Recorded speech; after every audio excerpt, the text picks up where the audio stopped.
Hi everyone, I'm Amrita and welcome to my channel Fries and Shine. Here you will find evidence-based, no-nonsense, nutrition-related information. And in today's video, I'm going to explore the connection between snoring and weight gain. In today's video, I'll discuss what snoring is and why it happens, how snoring disturbs your sleep, why sleep is important for weight management, and how snoring affects your weight. Finally, I'll discuss what you can do about your snoring.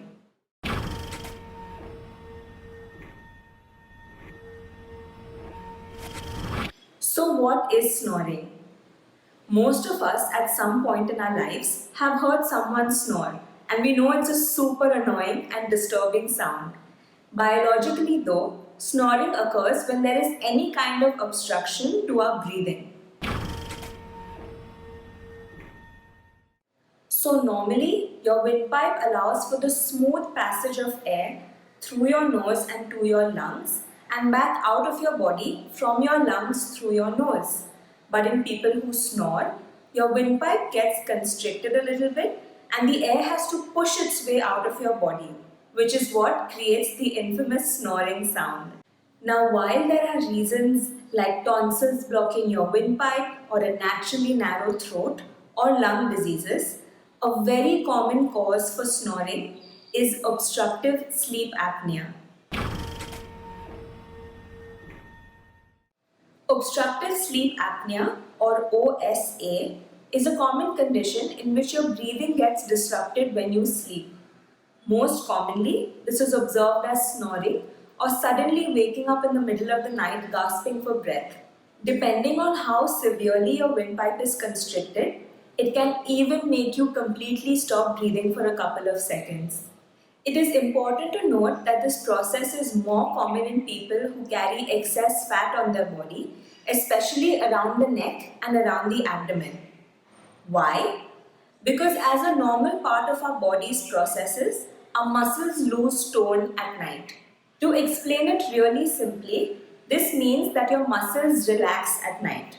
Now your windpipe is a muscle, so when your windpipe relaxes, it causes slight narrowing. This is fine for most people, you can still breathe pretty easily.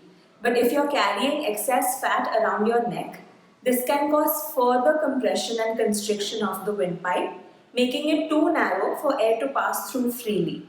Which similarly, if you carry excess abdominal fat, it can compress your chest and lungs, and it can impact the ability of the lungs to expand and contract freely and to let air in and out easily. But why is this bad? Because if you're not breathing properly, really important parts of your body, like your brain and your heart, are not getting enough oxygen to function. And as we all clearly know, if you don't get enough oxygen, the organs can't function properly and can eventually start to die. Not to scare you, but having unchecked sleep apnea can increase your risk for developing heart attacks and brain strokes. So now we've explored what is snoring and why it happens. Let's next discuss how this disturbs your sleep.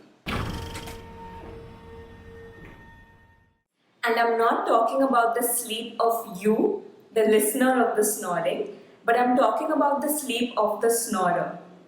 Now you may think that makes no sense, right? Most people who snore are really unaware that they do so, and even though you may be awake all night, they seem to be sleeping a harmless sleep, dreaming sweet dreams. But there are several different stages of sleep, and depending on which stage of sleep you are in, there are various recovery functions happening in the body.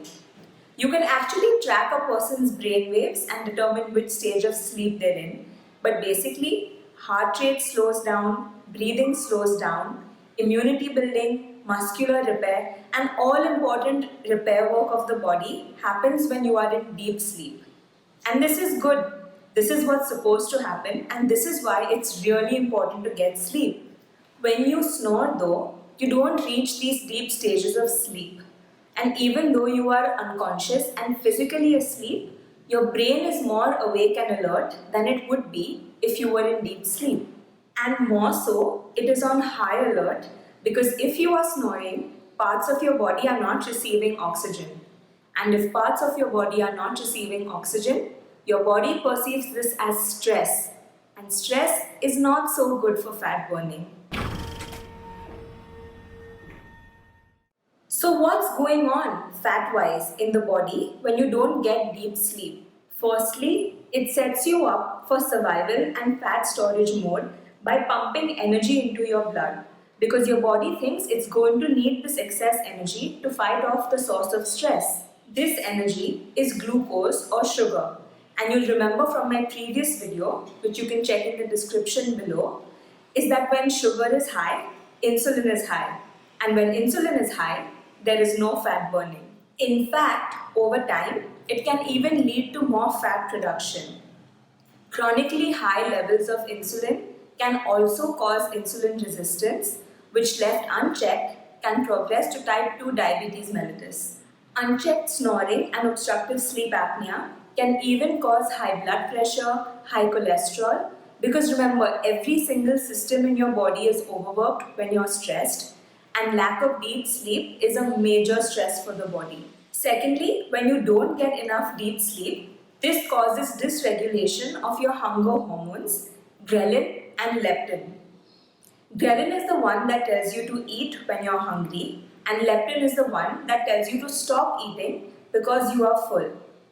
Now, when you're functioning healthily and your brain is functioning healthily, you don't have to think about this. The brain manages it all on its own. But when you don't sleep deep and your brain functioning suffers because of this, it changes how it produces ghrelin and leptin.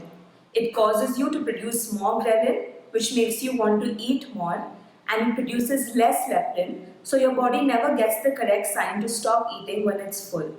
Have there been times when you seem to be getting enough hours of sleep, but you still feel drowsy and sleepy during the day? If you snore, this could be because of the quality of your sleep. Remember, you need to get deep sleep in order for your body to do the recovery and repair work that it does.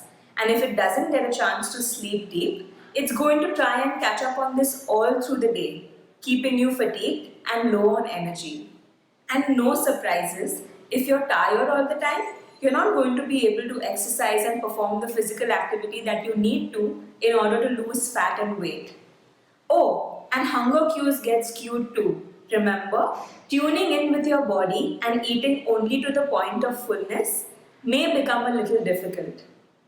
In this way, the seemingly simple act of snoring can wreak major havoc on major systems of your body, including your fat and weight loss efforts.